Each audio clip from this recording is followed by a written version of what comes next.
मग आता मी या ठिकाणी तुम्ही जसा उल्लेख केला तसा आता मी आलोय, इथं मी कुठलीच गुन्हेगारी किंवा कुठल्याच गोष्टी ज्या आहेत त्या सहन करणार नाही असं म्हणताना त्यांनी पदाधिकाऱ्यांना सुद्धा एक दम भरल्याचं आपण त्या ठिकाणी पाहिले. नक्कीच अजितदादांची जी प्रतिक्रिया होती ती आपण परत एकदा ऐकूयात, कारण की प्रेक्षकांना मला ते परत एकदा दाखवायचंय की नेमकं अजितदादा काय म्हणालेत आणि काय सिच्युएशन होती. अजितदादांची प्रतिक्रिया पुन्हा एकदा प्ले करू. कुणी रिव्हॉल्वर काढतं, वर काही रिव्हॉल्वर उडवतात, कुणी इतर रिव्हॉल्वर वगैरे लावून फिरतात. मी डिपार्टमेंटला सांगणार आहे, जे कुणी वर रिव्हॉल्वर वाहून फिरेल त्याचं लायसन कॅन्सल करायचं. रिव्हॉल्वर हे तुमच्या स्वसंरक्षण करतात किंवा तुम्ही वस्तीवर राहत असेल तर सिंगल बोर्ड जी काही तुम्हाला घ्यायची तुम्ही घरामध्ये ठेवली पाहिजे, तिथं त्याचा वापर केला पाहिजे. हे जे रीड वीड तुमचे बनतात ना ते पण कुठून घेणार नाही. मी सगळ्याला नियम सारखा लावणार आहे, ह्याच्यामध्ये कुणाला मला टार्गेट करायचं नाही, परंतु बदल झाला पाहिजे हे मलाही जाणवलं पाहिजे, तिथल्या सर्वसामान्य नागरिकांना पण जाणवलं पाहिजे, तिथल्या लोकांनाही कळलं पाहिजे की नाही बाबा ह्याच्यामध्ये बदल होत नाही. आणि मी पुन्हा पुन्हा राष्ट्रवादी काँग्रेस पक्षाच्या कार्यकर्त्यांना सांगतो, महिला पक्षाला सांगतो, सगळ्या माझ्या तरुण कार्यकर्त्यांना सांगतो, वडीलधाऱ्यांना सांगतो, आपलं स्वतःचं चारित्र्य स्वच्छ ठेवा, आपली प्रतिमा जनमानसामध्ये चांगली ठेवा. चुकीच्या प्रवृत्तीची लोक आपल्या आजूबाजूला अजिबात राहता कामा नये. आत्ताच आपण अजितदादांची जी काही सकाळी राष्ट्रवादीच्या कार्यालयात त्यांनी कार्यकर्त्यांना जो काही दम भरला त्या सगळ्या गोष्टी आपण ऐकल्या. प्रश्न हा आहे संकेत की जेव्हा अजितदादा हे वाक्य बोलतायत की बाबा आपलं चारित्र्य स्वच्छ ठेवा, आजूबाजूला चुकीची माणसं ठेवू नका, हे जे वाक्य अजितदादांनी उच्चारलं त्यावेळी अजितदादांच्या आजूबाजूला कोण उभा आहे हे अजितदादांनी कधी प्रयत्न करून बघितला? ते माझा तर थेट रोग आहे. म्हणजे अजितदादा हे जे वाक्य बोललेत यावेळी आपल्या आजूबाजूला कोण उभा आहे हे बघितलं. कारण तुमच्या डाव्या बाजूला धनंजय मुंडे आहेत आणि तुमच्या उजव्या बाजूला राजेश्वर चव्हाण, ज्या राजेश्वर चव्हाणांची चौकशी देखील करण्यात आली, ज्या राजेश्वर चव्हाणांच्या अधिपत्याखाली जो तालुकाध्यक्ष म्हणून काम करत होता विष्णू चाटे, तो आज न्यायालयीन कोठडीत आहे. आणि राहिली गोष्ट धनंजय मुंडेंची, गेले 1.5-2 महिन्यांपासून धनंजय मुंडेंवर इतके आरोप केले जात आहेत का आता त्यांचा निकटवर्तीय जो वाल्मिक कराड आहे तोच तुरुंगात आहे आणि त्यांच्यावर राजीनाम्याची मागणी होतीये. तरी देखील अजितदादा हे वाक्य आणि विधान करतायत. कुणाला? तर जनतेला. यावर अंजली दमानींनी एक ट्विट केलेलं आहे, ते ट्विट पण फार महत्वाचं आहे. त्यात अंजली दमानी असं म्हणतात, तुम्ही जे आता वाक्य अजितदादा म्हणालात की चारित्र्य स्वच्छ ठेवा आणि आजूबाजूला चुकीची माणसं ठेवू नका, हे तुम्ही जनतेला सांगताय, अंजली दमानिया म्हणतायत, आणि जनता तुम्हाला सांग. म्हणजे प्रश्न हा पडतोय की अजितदादा रोखटोक स्वभावाचे, शिस्तप्रिय, वक्तशीर म्हणून सगळं महाराष्ट्राला माहिती, पण मग इथे का कच खाल्ली अजितदादांनी? इथे का नाही अजितदादांच्या हे लक्षात येत की आपण जे वाक्य जनतेला सांगतोय त्याच जनतेला हे दिसतंय की तुमच्या आजूबाजूला कोण आहे, जे हाताची घडी घालून निमूटपणे तुमचं जे सगळं ऐकतायत, आख्यान म्हणू आपण अजितदादा आख्यान, त्या आख्यानात धनंजय मुंडेंचा राजीनामा तुम्ही का घेत नाहीये? गेली 1.5 वर्ष 1.5 महिने जनता बोंबलतीये. संतोष देशमुख हत्या प्रकरणातले जे आरोपी आहेत, विशेषतः वाल्मिक कराड, हे ज्या धनंजय मुंडेंचे निकटवर्तीय आहेत ते तुमचे निकटवर्तीय आहेत धनंजय मुंडे, त्यामुळे तुम्ही त्यांचा राजीनामा घेत नाहीये का? हा थेट सवाल अजितदादांना खरं म्हणजे जनतेनं या माध्यमातून केला. त्यामुळे तुम्ही जे काही आता अजितदादा जे बोलतायत ना, म्हणजे बोले तैसा चाले त्याची वंदावी पाहू. महाराष्ट्रात आतापर्यंत अजितदादांचा जो काही स्वभाव आहे, रोखठोक असं बोलणं वगैरे मान्य आहे, पण मग आता का असं झालंय की गेले 1.5 महिन्यांपासून अजितदादा धनंजय मुंडेंचा राजीनामाचा विषय आला की पूर्णपणे बाजूला डावललं जात. आता दुसरं बघ, हे सगळं झालं आता त्यात ते काय काय बोलले? कमरेला बंदूक घालून जर कोण दिसत असेल आणि कोण हवेत बार उडवत असेल तर त्याच्यावर मकोका लावल्याशिवाय, त्याचे शस्त्र परवाने जप्त केल्याशिवाय राहणार नाही. जो कोण खंडणी मागेल त्यांच्यावर मकोका लावल्याशिवाय राहणार नाही. अहो तुम्ही बघा ना आजूबाजूला तुमच्या की खंडणी मागणारे तुमच्याच निकटवर्ती असलेल्या मंत्र्यांचे जवळचे आहेत. आता हे असे कितीतरी बीडमध्ये गुन्हेगार आहेत, त्यांचं काय करायचं? या प्रश्नाचं उत्तर अजितदादा कधी देणार आहेत? दुसरी गोष्ट, हा रोल एक अजितदादांचा दिसला शिवाय त्याच्या आधी दोघा जणांना डावललं, जे आतापर्यंत माझ्या पक्षाला आणि माझ्या माणसाला त्रास देतात त्या दोघांनाच बाजूला ठेवलं. प्रकाश सोळंकेंनी धनंजय मुंडेंचा राजीनामा मागितला ना, ठीक आहे चल, नियोजन समितीमध्ये तुला स्थान नाही. इकडे सुरेश धस सारखं बोलतायत धनंजय मुंडेंच्या विरोधात, ते राजीनामा मागत नाहीयेत, पण ते अशी सिच्युएशन क्रिएट करतायत ना की धनंजय मुंडेंनी राजीनामा द्यायला पाहिजे. ते बोलतात बघ सुरेश धस पण कसं, मी कुठे राजीनामा मागितला, पण सिच्युएशन अशी क्रिएट करतात की राजीनामा द्यायला हवा. त्यामुळे तिथे सुरेश धसांचा पण पत्ता कट केला. हा पहिला फरक अजितदादांनी तिथे दाखवला.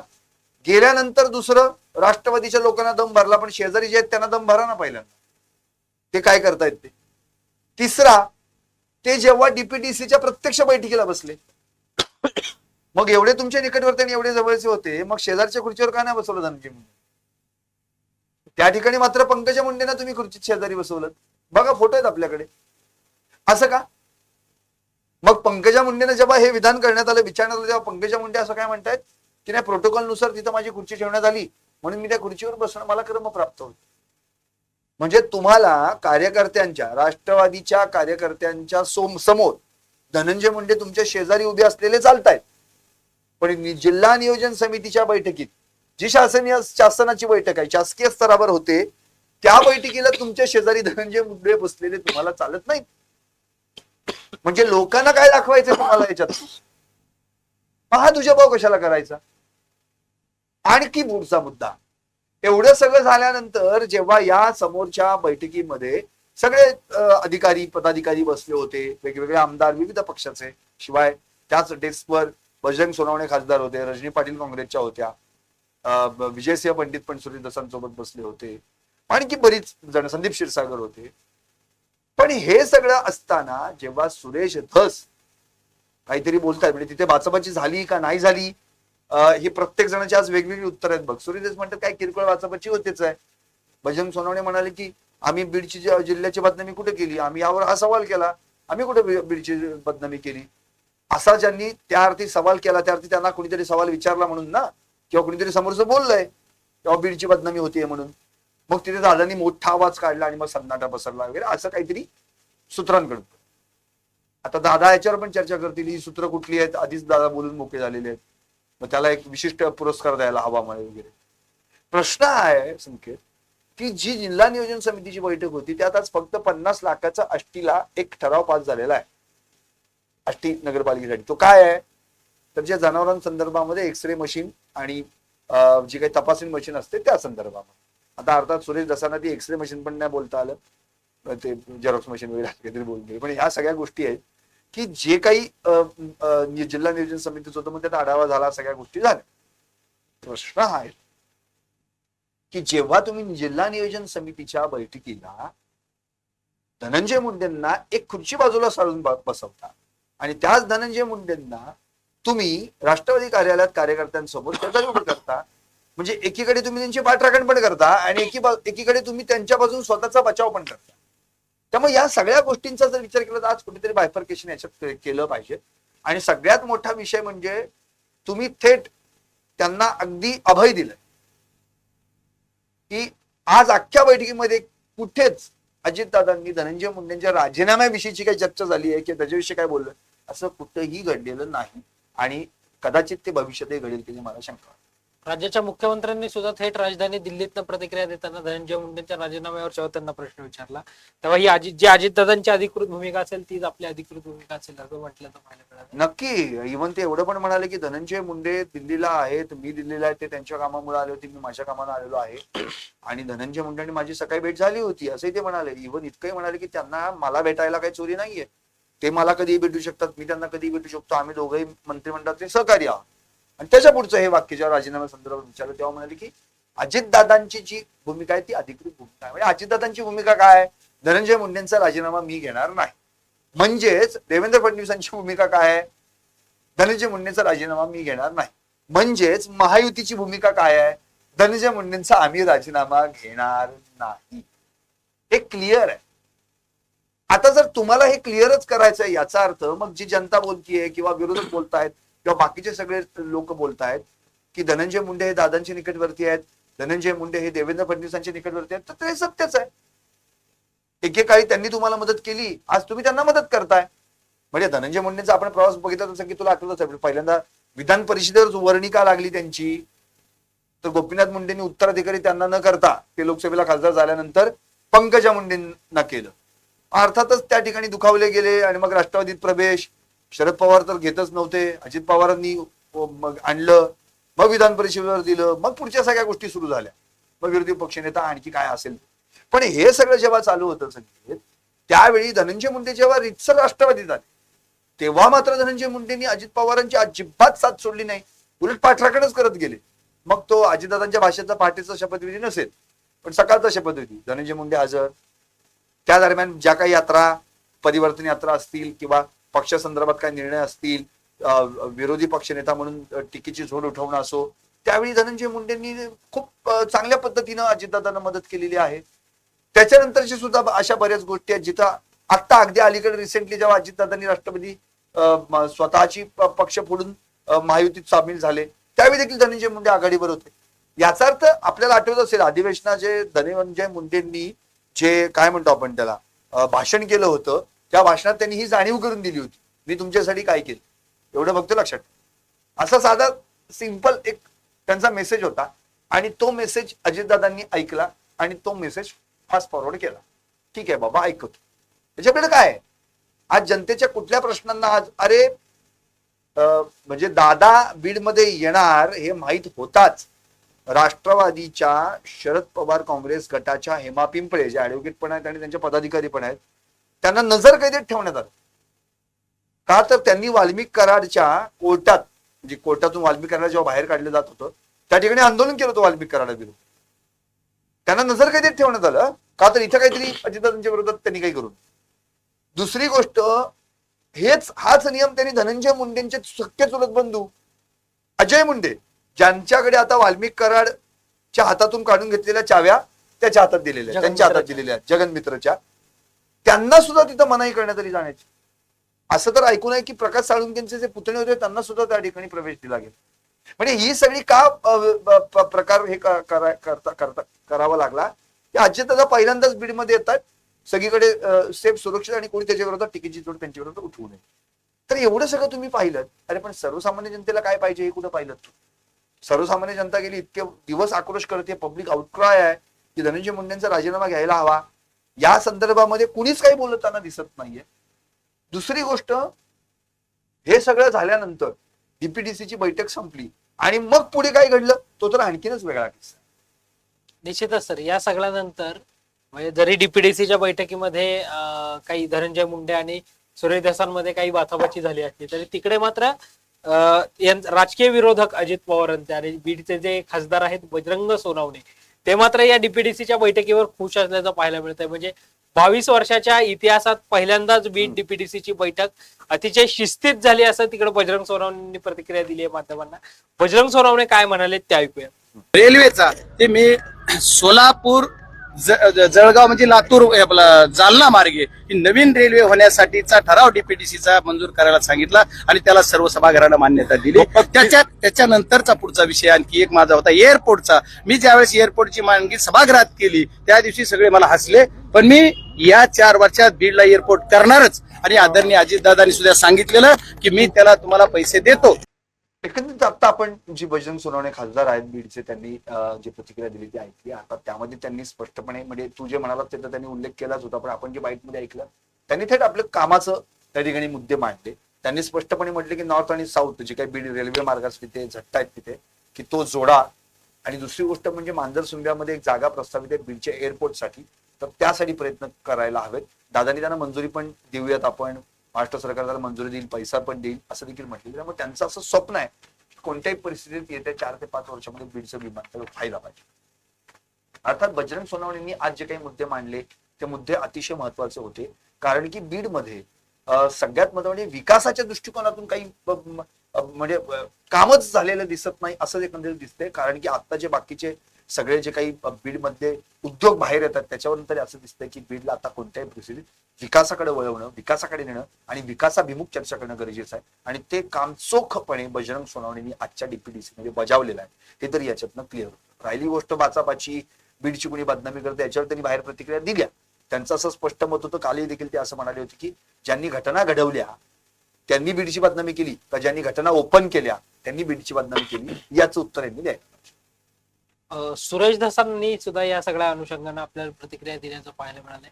मात्र या ज्या सगळ्या पेनड्राईव्हच्या वरून हा सगळा विषय निघाला होता किंवा पेनड्राईव्ह दिला नाही दिला, या अनुषंगाने धनंजय मुंडेंनी सुद्धा एक महत्वाची प्रतिक्रिया जी आहे ती दिल्याचं पाहायला मिळालं होतं. धनंजय मुंडेंनी म्हणजे त्या डीपीडीसीची बैठक संपून येताना अवघ्या काही सेकंदाची प्रतिक्रिया दिली, मात्र ती फार महत्वाची प्रतिक्रिया आहे. आपण आपल्या प्रेक्षकांना ऐकूयात धनंजय मुंडे काय म्हणाले. नक्की.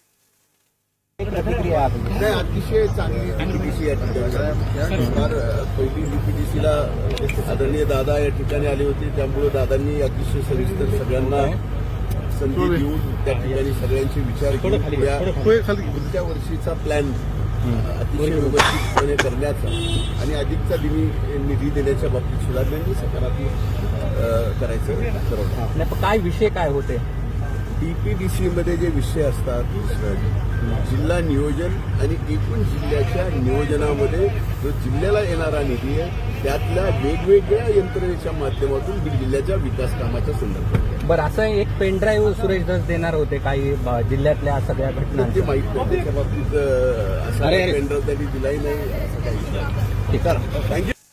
संकेत, आता आपण धनंजय मुंडेंची प्रतिक्रिया ऐकली. खरं म्हणजे काल सुरेश धस यांनी एक पत्रकार परिषद घेतली होती, त्यात ते असं म्हणाले होते की मी उद्या एक पेनड्राईव्ह दादांना देणार, पण ते असंही म्हणाले होते की मी उद्या नाही, दादा पहिल्याच दिवशी येतात, मी दुसऱ्या दिवशी फार करतो. पण त्यांनी खरं म्हणजे तो पेनड्राईव्ह आता जसं धनंजय मुंडे म्हणतात की त्यांनी दादांना कोणताही पेनड्राईव्ह दिला नाही, पण धनंजय मुंडेंना हे कदाचित माहीत नसावं आणि ते आता त्यांना माहिती झालं असेल की सुरेश धस यांनी पेनड्राईव्ह आज दिलाच नाही. हे खरंच आहे, कारण की तो पेनड्राईव्ह त्यांनी रात्रीच दिला आणि तो पेनड्राईव्ह दादांच्या पीएनना जे डिस्ले आहेत त्यांना दिला होता असं त्यांनी स्पष्ट करायचं. कारण मला आता त्या मुद्द्यावर आपण येऊ, त्या आपण ऐकूच सुरेश धस नंतर कापूच्या. पण आता महत्वाचा मुद्दा असा की धनंजय मुंडेंची आत्ताची बॉडी लँग्वेज बघितलीस की जणू काही काहीच घडलेलं नाही. डीपीडीसीच्या बैठकीमध्ये मी अगदी व्यवस्थित होतो आणि एकदम छानपैकी पार पडली, शिस्तबद्ध पार पडली आणि डीपीडीसीच्या योजना ज्या असतात त्या संदर्भामध्ये जी काही कामकाजाची भूमिका आहे त्याच्यातच सगळी चर्चा झाली. आणि या सगळ्या गोष्टींचा जर विचार केला तर धनंजय मुंडे कुठेतरी सेफ झोन मध्ये आता आले, बरोबर. जे रेड झोन मध्ये होते ते आता कुठेतरी सेफ झोन मध्ये आलेले आहेत, कारण की त्यांना माहिती आहे आपल्या पक्षाचा राष्ट्रीय अध्यक्ष, आपल्या जिल्ह्याचा पालकमंत्री आणि महाराष्ट्राचे उपमुख्यमंत्री यांनी पूर्णपणे मला क्लीन चिट दिली. हे क्लिअर झालं की एकही भ्रळ त्यांच्यासोबत कोणी काढलेला, त्यांच्या विषय काढलेला नाहीये. त्यामुळं धनंजय मुंडे हे निवांत आणि ती बैठकी अगदी पार पडली. त्यामुळे आता धनंजय मुंडेंवर जे काही आरोप केले गेले होते काल सुरेश धस यांनी जो सगळा धनंजय मुंडेंच्या पालकमंत्री पदाच्या काळात जो कच्चा चिट्टा बीड मधला काढला होता, बीड जिल्ह्यातल्या डीपीडीसीच्या मधला, तो जो सगळा होता ना तो त्यावरून कदाचित इथे खडाजंगी होईल का आणि ही बैठक वादळी ठरणार का, अशी ज्या काही चर्चा होत्या त्या चर्चा जवळपास संपल्या. कारण की सुरेश धस यांनी खरं म्हणजे तो पेनड्राईव्ह काल रात्रीच डिस्ले यांना दिले आणि आता पहिल्याच दिवशी या गोष्टींवर चर्चा करण्यापेक्षा त्याची चौकशी केली जावी अशा पद्धतीने त्यांनी तो मार्ग वळवला. त्यामुळे आता आपण त्याच्यावर थोडंसं नंतर विश्लेषण करूच, पण आता पहिल्यांदा सुरेश धस यांनी बीड जिल्ह्यातल्या पोलिसांविषयी देखील एक प्रतिक्रिया दिलेली आहे. ते नेमकं काय म्हणाले पोलिसांविषयी ते पहिला. आणि जे लोक करुणा मुंडेंच्या गाडीमध्ये पिस्तॉल ठेवतात, साड्या घालतात, काही एक एक पट्ट्या ते 15 जेसीबी 100 टायरच्या तसल्या गाड्या आणि बीड मध्ये काही पोलीस, सगळं परळीच्या पोलिसाबद्दल काय, बीड मधले काही पोलीस त्यांच्या स्वतःच्या हायवा आणि इथं कलेक्टर ऑफिसला लावलेले हायवा काढून नेतात पोलीस. माझं म्हणणं आहे एक तर पोलिसांनी त्यांच्या नोकरीचा राजीनामा द्यावा आणि वाळूचे धंदे करावे आणि परळी मधले जे काही पोलीस दल जे चुकीचं वागलेलं आहे त्यांनी पोलीस पदाचा राजीनामा द्यावा, गुंडांच्या टोळ्या काढाव्या किंवा अजून झंटा भांटा काय करायचं ते करावं. आता सुरेश धसांची आपण पोलिसांविषयी प्रतिक्रिया आहे. एकतर खरं तर या बीडमध्ये जे काही संतोष देशमुख हत्या प्रकरण असो किंवा या आधीची काही प्रकरणं घडलेली आहेत जी उजेडात आली त्यामध्ये पोलिसांचा फार मोठा रोल असल्याचं सुरेश धस यांनी स्पष्ट केलं. परवा तर तृप्ती देसाई यांनी वाल्मिक कराडची संपर्कात असलेली किंवा त्याच्या मर्जीतले स्पेशल 26 अशा पोलिसांची यादी बाहेर काढली.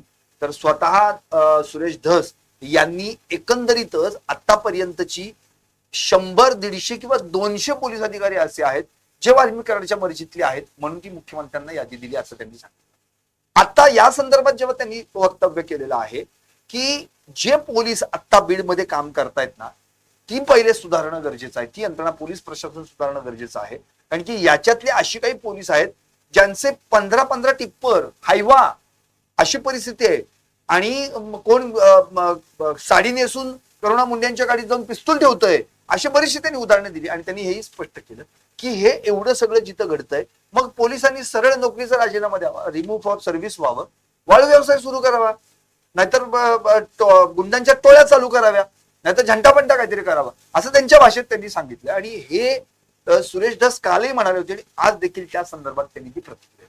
आता राहिला शेवटचा मुद्दा, तो म्हणजे या सगळ्या अनुषंगाने महत्वाचा होता, तो म्हणजे पेन ड्राईव्ह. आणखी सुरेश धस पेन ड्राईव्हचा बॉम्ब आज टाकणार का असा प्रश्न उडला. आणि पेन ड्राईव्ह काय मास्टर नवीन नाही, तुला माहिती याच्या आधी पेन ड्राईव्हचे बॉम्ब देवेंद्र फडणवीसांनी बऱ्याचदा टाकले, थेट विधानसभेत टाकले. त्यामुळे आता डीपीडीसी मध्ये कदाचित सुरेश धस बॉम्ब टाकणार का, पण सुरेश धसांनी तो डिस्लेनकडे दिला आणि नंतर तुम्ही तिकडे जाऊन फोडा असं ते म्हणाले. प्रश्न आहे की या पेनड्राईव्ह संदर्भात आणि त्या पेनड्राईव्ह मध्ये काय दडलंय ही चर्चा होणं गरजेचं आहे. त्यासाठी आधी पहिल्यांदा सुरेश धस पेनड्राईव्ह बाबत काय म्हणाले ते आहे. पेनड्राईव्ह देणार आहेत, माझ्याकडे पुरावे आहेत आणि मी सगळ्या मीडियाला कालच दिलं ना पेनड्राईव्ह. अजितदादांना दिलं का तुम्ही? अजित दादांच्या पीएला दिलं ना डिस्प्लेना, आज डिस्प्लेच होते ना बरोबर, त्यांना कालच पाठवलं ते, आज दिलंय का? कालच रात्री पाठवलं. असं कळतं की अजितदादा तुम्हाला म्हणाले की लेखी तक्रार द्या हे पेनड्राईव्ह वगैरे. हो बरोबर आहे ना, लेखी नुसता पेनड्राईव्ह देऊन होणार आहे का, याची लेखी तक्रार होईल साहेब. याच्यावरती राज्याचे सेक्रेटरी किंवा उपसचिव दर्जाचा एखादा अधिकारी नेमला जाईल. आताच आपण संकेत सुरेश धस यांची बाईट ऐकली आणि त्यातलं शेवटचं वाक्य फार महत्वाचं होतं. ते असं म्हणाले होते की मी काल हा खुलासा केला या संदर्भात आणि 500 जण कोमात गेले. याचा अर्थ त्यांना असं म्हणायचं की निश्चितपणे यामध्ये ज्यांनी घोटाळा केलेला आहे त्यांना धडकी भरलेली असणार आहे. आता प्रश्न आहे की हा घोटाळा काय आणि त्याच्यावर चर्चा होणं गरजेचं. काल त्यांनी पत्रकार परिषदेमध्ये असं म्हटलं की 73 कोटींची बोगस बिलं उचलण्यात आली. ही कशामध्ये, तर बीड जिल्हा वार्षिक योजना, सार्वजनिक बांधकाम विभाग, रस्ते विशेष दुरुस्ती आणि अर्थसंकल्पीय कामात पैशांचा अपहार झालाय हे त्यांनी थेटपणे उल्लेख केलेला आहे. बोगस बिलं जी काही उचलली गेली ती बोगस बिलं तारखांसकट कुठल्या तारखेला किती बिलं उचलली गेली याचा देखील खुलासा काल त्यांनी पत्रकार परिषद केलेला आहे. आणि हेच सगळं पेनड्राईव्ह मध्ये आहे आणि याचाच पीडीएफ काल त्यांनी सगळ्या प्रसारमाध्यमांना वाटला, सगळीकडे त्या बातम्या पण प्रसिद्ध झाल्या. प्रश्न असा आहे एकूण उचललेली रक्कम किती आहे, तर 73 कोटी 36 लाख एवढी आहे. दुसरी गोष्ट सगळ्यात महत्वाचं म्हणजे अर्थसंकल्पीय कामांतर्गत उचललेली बिलं वेगळी, त्याचसोबत सार्वजनिक बांधकाम विभाग रस्ते विशेष दुरुस्ती अंतर्गत उचललेली बिलं वेगळी आणि सगळ्यात महत्वाचं म्हणजे बीड जिल्हा वार्षिक योजनेअंतर्गत उचललेली बिलं वेगळी. आता हे जर सगळं बघितलं तर कुणाच्या काळात घडलं, तर जे बीडचे पालकमंत्री म्हणून ज्यांनी कार्यरत काम केलं ते धनंजय मुंडे. एकदा ते उद्धव ठाकरेंच्या सरकारमध्ये असताना सामाजिक न्याय मंत्री पण होते आणि पालकमंत्री पण होते. नंतर एकनाथ शिंदे सरकारच्या काळामध्ये ते कृषी मंत्री होते आणि पालकमंत्री होते. त्यामुळे या काळात म्हणजे त्यांनी तो काळ पण दिलेला आहे 31 डिसेंबर 2021 ते पुढे 31 मार्च 2023. आणि विशेष संकेत म्हणजे तुला एक सांगायचंय की हे सगळं जे काही त्यांनी केलेलं आहे ते कुणाच्या तरी नावावरनं उचललंय. म्हणजे कसं, कार्यकारी अभियंता विभाग जिल्हा परिषद बीड क्रमांक 2, कार्यकारी अभियंता बांधकाम विभाग अंबाजोगाई, कार्यकारी अभियंता जिल्हा परिषद बीड यांना पुढे करून ही बिलं उचलली आहेत. आणि एक हाईट आहे ती म्हणजे या ठिकाणी संजय मुंडे नावाचे डेप्युटी इंजिनियर होते म्हणजे उपअभियंता आपण ज्यांना म्हणतो त्यांना कार्यकारी अभियंता म्हणून त्यांची प्रभारी नोंद करण्यात आली, त्यांना पदभार स्वीकारावा कार्यकारी अभियंता म्हणून म्हणजे एक्झिक्युटिव्ह इंजिनियर. आणि त्यांच्या मार्फत 37 कोटी म्हणजे जो आकडा आहे तो आकडा फार महत्वाचा आहे. त्यांच्या मार्फत 37 कोटी 70 लाख रुपये एकाच दिवशी उचलण्यात आले 25 जून 2022. म्हणजे 31 मार्च 2022 सुद्धा पैसे उचलले गेले. 31 मार्चची तारीख किती महत्वाची आहे तो सांगायची गरज नाही. नियोजन बजेट सगळं, आणि त्या दिवशी ती बाहेर काढण्याची गरज नव्हती. 25 जून 2022 ही एवढी मोठी रक्कम उचलली गेली. आज तेच संजय मुंडे ना अंबाजोगाईत दिसत आहेत ना परळीत दिसत आहेत, ते कुठे गायब आहेत ते माहितच. काल सुरेश धस यांनी याच्यावर प्रश्नचिन्ह उभं केलेलं आहे की एवढे सगळे पैसे आणि कसे कलेक्टर कडून उचलायचे, झेडपी कडे फिरवायचे, झेडपी कडून उचलायचे, सार्वजनिक बांधकामात फिरवायचे म्हणजे PWD मध्ये, आणि असे पैसे उचलून बाहेर काढायचे. आता हे सगळे जे पैसे उचललेले आहेत, बोगस बिल उचललेले आहेत, एकही रुपयाचं काम न करतात, एकही रुपयाचं. म्हणजे एक हाईट आहे की यामध्ये असं स्पष्टपणे त्यांनी तो मार्ग पण त्यांनी सांगितलेला आहे की परळी, पूस आणि बर्दापूर इथे जे रस्ते काम होतं त्याच्यावर जी बिलं मंजूर करण्यात आली बोगस, तिथं कामच करण्यात आलेलं नाही. म्हणजे एकाच रस्त्यावर कुठं 4-4, 5-5 वेळा कामं दिली गेली, तर कुठं कामच न करता बिलं उचलली गेली. हा एवढा सगळा कारभार जो झाला त्यावेळी पालकमंत्री होते धनंजय मुंडे, आणि त्यामुळे सुरेश धस यांनी असं सांगितलंय की एवढं सगळं जर एकट्या परळीच्या घशात घातलं किंवा परळीला जर मिळालं तर मग बाकीच्यानी काय बोंबलत बसायचं का? आष्टीनी काय गुढं मारले, माजलगावनी काय गुढं मारले, बाकीच्या मतदारसंघांनी काय करायचं, हा सगळा प्रश्न त्या ठिकाणी बीडने काय करायचं. संदीप क्षीरसागरने तर स्पष्टच सांगितलं आम्हाला तर काही मिळालं नाही. मग एवढ्या सगळ्या या गोष्टींचा विचार केला तर पूर्णपणे हे केवळ एकाच मतदारसंघात गेलं, आणि त्यांनी असं म्हटलं अख्ख्या महाराष्ट्रात हे केवळ एकाच मतदारसंघात घडलेलं उदाहरण म्हणजे परळीच. त्यामुळे हा जो पेनड्राईव्ह मधला बॉम्ब आहे किंवा पेनड्राईव्ह मध्ये जे काही त्यांनी मांडलंय ते आता राज्याचे सचिव किंवा उपसचिव यांच्याकडे जाईल चौकशीला, आणि मग पुढे चौकशी आयोग नेमला जाईल आणि त्याच्यावर काहीतरी मार्गी लागेल असं धस यांचं म्हणणं. अंजली दमाने यांनी सुद्धा अजित पवारांना काही कागदपत्र दिलेले आहेत सर, आणि त्यानंतर धसांनी दिलेला हा पेन ड्राईव्ह, या सगळ्यावर अजित पवारांनी एक प्रतिक्रिया जशी दिली होती तसं आमचा अभ्यास सुरू आहे. तर हा सगळा अभ्यास पूर्ण झाल्यानंतर तरी अजित पवार धनंजय मुंडेंच्या बाबतीत काही निर्णय घेतात का, आणि धसांचा पेनड्राईव्ह बॉम्ब त्या ठिकाणी लागू होतो का, हे सगळं पाहणं महत्त्वाचं. नक्कीच. अगदी शेवटची कमेंट करतो, खरंच तू म्हणतोस तो बरोबर आहे. बीडचं जे पालकमंत्रीपद अजितदादांनी स्वीकारलं त्यांच्या स्वभावानुसार त्यांनी हे निश्चितपणे रोखोक काटेकोरपणे करावं. त्यांनी जे जनतेला सांगितलं, सर्वसामान्य माणसांना तुमची प्रतिमा चांगली वाटली पाहिजे, तुम्ही जे काम कराल ते सर्वसामान्यांना आवडलं पाहिजे वगैरे सगळं मान्य आहे. पण जे तुम्ही आजूबाजूला जी माणसं घेऊन आहात त्या माणसांच्या पहिल्यांदा प्रतिमा बघा, आणि त्यांच्याविषयी लोक आज काय करतात विचारतात ते बघा. कारण की इथं कुठे ना कुठेतरी ना अजितदादांचं अवघड जागेवरचं दुखणं म्हणजे धनंजय मुंडे वंचित आहेत, आणि देवेंद्र फडणवीसांच्या बाबतीत पण हेच म्हणावं लागेल ना. त्यांना धरताही येईना है ना, आणि सोडताही येईना अशी परिस्थिती या दोघांचीही धनंजय मुंडेंबाबत झालेली आहे. खरं तर या दोघांनी कोणत्याही परिस्थितीत धनंजय मुंडेंचा राजीनामा घेऊन हे प्रकरण तसाच लावायला हरकत नव्हती. पण आज जाता जाता अगदी मी फक्त सांगतो की नाना पटोले यांनी या संदर्भात एक कमेंट केलेली आहे. जेव्हा त्यांना विचारण्यात आलं की आज बीडची DPDCची बैठक पार पडली आणि अजितदादा त्या ठिकाणी गेले होते बीडचे पालकमंत्री म्हणून, तर ते म्हणाले की जसं अजितदादा पुण्याचे पालकमंत्री आहेत, ते पालकमंत्री पुण्याचे होण्यासाठी अजितदादा काय काय करतात हे सगळ्यांनी पाहिलेलं आहे. आता ते बीडचे पालकमंत्री झालेले आहेत, पण बीडला तर एकच वाल्मिक करार आहे, पुण्यामध्ये असे अनेक वाल्मिक करार आहेत. आता त्या वाल्मिक करारांना सुद्धा मकोका लावण्याची किंवा त्या वाल्मिक करारांवर सुद्धा जरब पाडण्याची जबाबदारी सुद्धा पालकमंत्री या नात्यानं अजितदादांची आहे. त्यामुळे अजितदादांची कसरत वाढलेली आहे. बीडच्या वाल्मिक कराराला जसा तुरुंगात आणि मकोका अंतर्गत कारवाई केली, तसंच या ठिकाणी अवैध बार, अवैध धंदे, ड्रग्ज ज्या पुण्यात गोष्टी घडल्या या सगळ्यांवर जरब बसवण्यासाठी जे मोकाट फिरतात ना वाल्मिक करार पुण्यातले, त्यांच्यावर सुद्धा अजितदादांनी लगाम केसायला हवा. या सगळ्या गोष्टी आता घडायला हव्या, तर आणि तरच हे पालकमंत्री पद उपयोगी ठरेल. नाहीतर शोभेचं पद, शोभेची भावना याच्या पलीकडे काही नाही. निश्चितच दादांनी आपल्या स्वभावाला अनुसरून असे निर्णय बीड आणि पुण्यासाठी घेणं गरजेचं आहे. या सगळ्या विषयातले अपडेट्स आम्ही वेळोवेळी तुमच्यापर्यंत घेऊन येणार आहोत. तोवर पाहत राहा टॉप न्यूज मराठी, आपला महाराष्ट्र आपली बातमी.